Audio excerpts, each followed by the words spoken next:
하나님께서 오늘 본문을 통하여서 우리가 길거리든 그 장소가 어디든지 간에 복음을 전파하는 삶을 살기 원하시는 것을 말씀하고 계십니다. 오늘 본문의 성령이 빌립더로 이르시되 이 수레로 가까이 나아가라 하시거늘 빌립이 달려가서 선지자 이사야의 글 읽는 것을 듣고 말하되 읽는 것을 깨닫느냐. 성령이 빌립에게 수레로 가까이 나아가라. 그래서 이 빌립은 길거리 가다가 광야에서 이 에디오피아 내시에게 복음을 전한 거예요. 하나님께서 우리에게 주신 메시지는 노상에서 우연히 만난 길동무가 된 사람들에게 좋은 일을 하려고 노력해야 한다. 여러분, 노상에서 만난 사람에게도 복음을 전파하는 영혼들을 구원한 자가 되라는 것입니다. 여러분, 길거리에서 누굴 만나도 우리는 그들을 주님께로 인도하는, 정말 영혼을 주님께로 인도하는 우리가 정말 길동무가 되어야 됩니다. 정말 하나님을 전파하는, 길거리에서 누굴 만나든 그 영혼을 예수 그리스도께로 인도해야 되는 것입니다. 여러분, 길거리에서 누굴 만났습니까?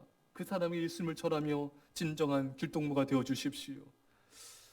예전에 우리 교회에서 이렇게, 지금도 노방전도 하지만 아파트 학교 앞전도도 하고 있지만, 예전에 정말 그 두 아이의 엄마를 만났는데, 그 엄마를 우리 성도님들이 몇 차례 길거리에서 만나서 이분이 하는 얘기를 30분이고 40분이고 계속 이야기를 들어줬어요. 이분의 힘든 거, 어려운 걸 들어주고 얘기 나누면서 또 저도 기도해주고, 근데 이분이 저에게 와서 애들도 데리고 오고 남편도 전도해 오고 이런 역사가 나타나게 되었습니다. 그러니까 길거리에서 만난 사람의 그 아픈 사연을 들어주고 그들의 속상함을 들어줬더니 하나님께서 역사하신 거예요. 길거리에서 만난 사람이 말을 들어주고 그에게 복음을 전했더니 길거리에서도 하나님은 역사하신 것입니다. 또한 저는 예전에 길 가다가 제 친구를 만났는데, 불교 믿는 친구였는데 그 일로 해서 복음을 전하고 길거리에서 기도를 해줬어요. 그러니까 너무 좋아하더라고요. 여러분, 우리는 노상에서도 이른 영혼들의 길동무가 되어줘야 됩니다. 그 영혼을 주님께로 인도해 주어야 됩니다. 따라서 우리는 집을 나서기 전에도 전도자의 마음으로 집을 나서야 돼요. 간절히 기도하며 거룩한 긴장감을 가지고, 주님, 오늘 제가 만난 사람들에게 복음을 전하게 해 주십시오. 예비된 영혼을 만나게 해 주십시오. 이런 전도자의 자세로 학교도 가고 직장도 가는 거예요. 시장을 가든 길거리를 걷든 어딜 가든지 간에 누굴 만나든지 간에 우리는 전도자의 마음으로 나가야 돼요. 따라서 우리는 집을 나서기 전에 그런 전도자의 마음으로, 전도자의 사명 감당하도록 기도하면서 집을 나서며 복음을 전한 자가 될 수 있기를 축원합니다. 빌립이 달려와서 선지자 이사야의 글 읽는 것을 듣고 말하되 읽는 것을 깨닫느냐. 빌립은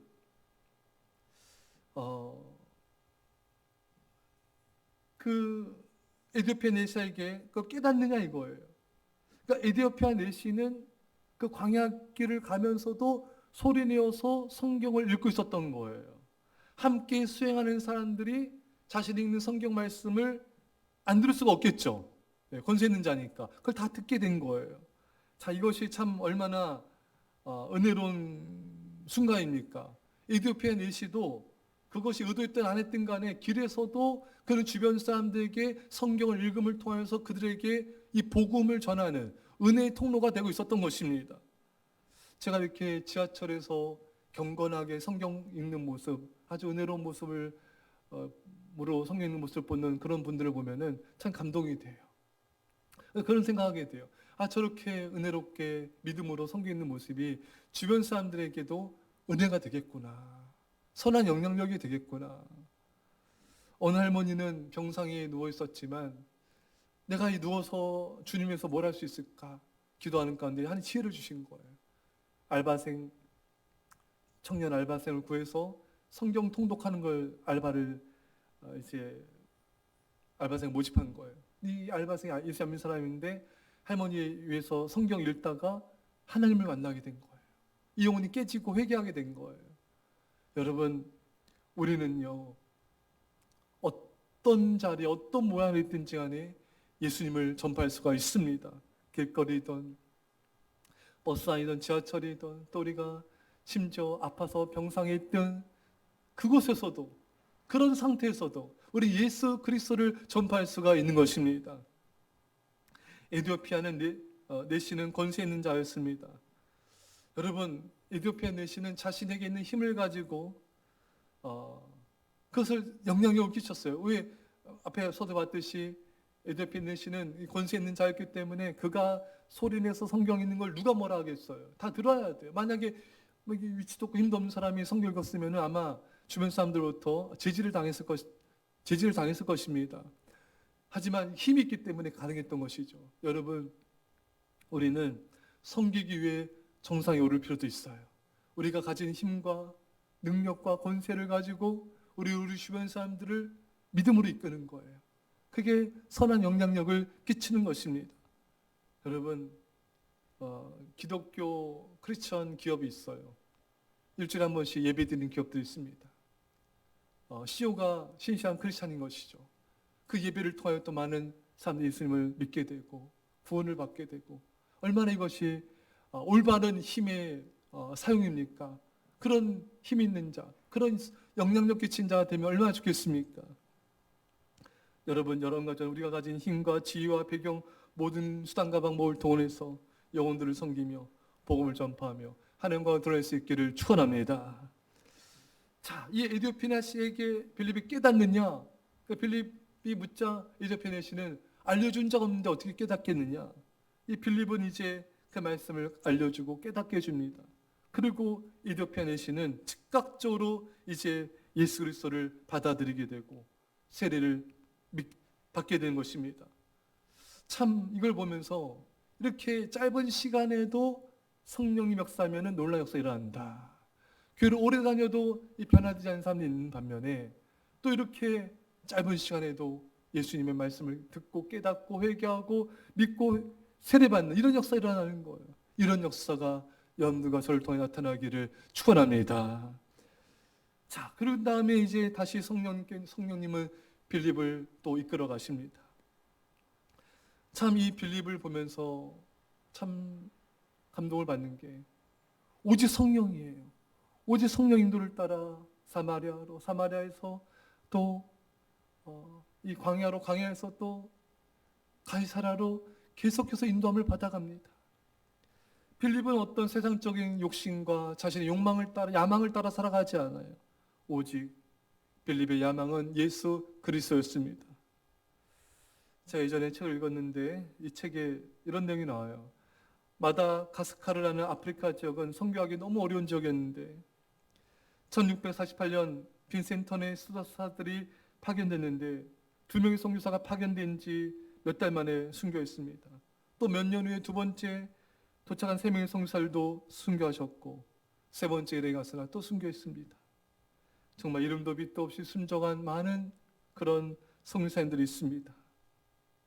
여러분, 우리는 주님께서 우리를 부르시면 어디든지 가야 되고 그것이 어디든지 그 자리에서 우리는 우리 생명을 다해 복음을 전해야 됩니다.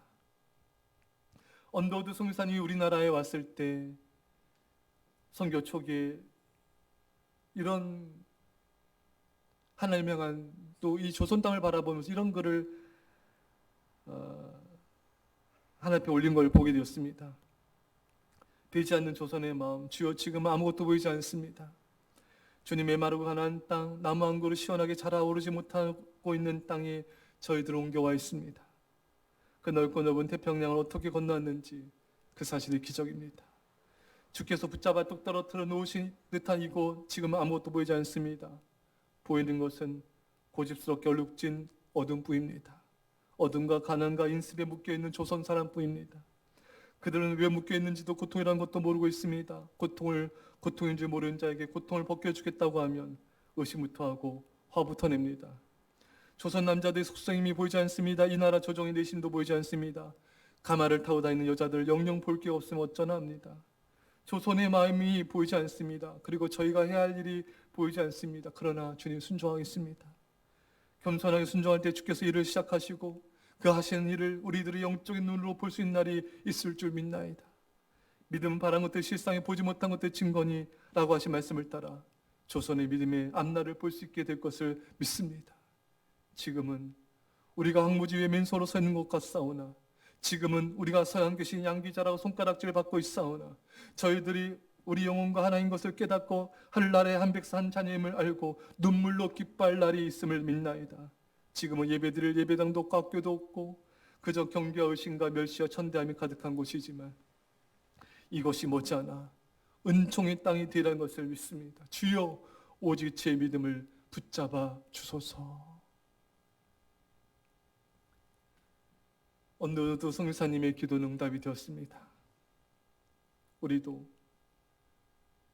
하나님의 인도하심을 따라 하나님이 떠나라면 떠나고 안락함을 포기하라면 포기하고 가서 죽으라면 죽고 살라가면 살아야 됩니다.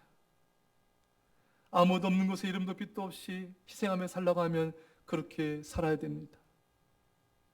복음 전하다가 순교하라면 그렇게 해야 됩니다. 이것이 여러분과 제가 살아가야 될 전도자의 자세입니다. 우리 주님이 그런 삶을 사셨죠. 천국 영광을 버리시고 모든 걸 내려놓으시고 이 땅에 오셨습니다. 모든 멸시와 조롱과 핍박을 견디면서 복음을 전하시고 그렇게 모든 생명을 바치셨습니다. 여러분과 저도 오직 주님을 위하여, 오직 복음을 위하여, 오직 영혼 구원을 위하여 우리 삶을 드릴 수 있기를, 그렇게 우리 삶이 주님의 영광과 기쁨이 될 수 있기를 주의 간절히 축원합니다. 기도했습니다. 사랑의 주님, 길거리에서도 잃어버린 영혼들에게 예수 그리스도를 전파하며 저들을 인도하는 진정한 길동무가 되게 하옵소서. 주님, 주님의 말씀에 부르심에 순종하며 나간 자가 되게 하셔서 우리가 어디 있든지 그곳에서 복음을 전파하며 영혼들을 구원하는 삶을 살게 하옵소서. 언더우드 성교사님처럼 주여 우리의 믿음을 붙잡아 주십시오. 우리의 믿음을 붙잡아 주시고 우리 인생을 주장하여 주셔서 주의 영광에 드려지게 하옵소서. 감사하며 예수님의 이름으로 기도합나이다. 아멘.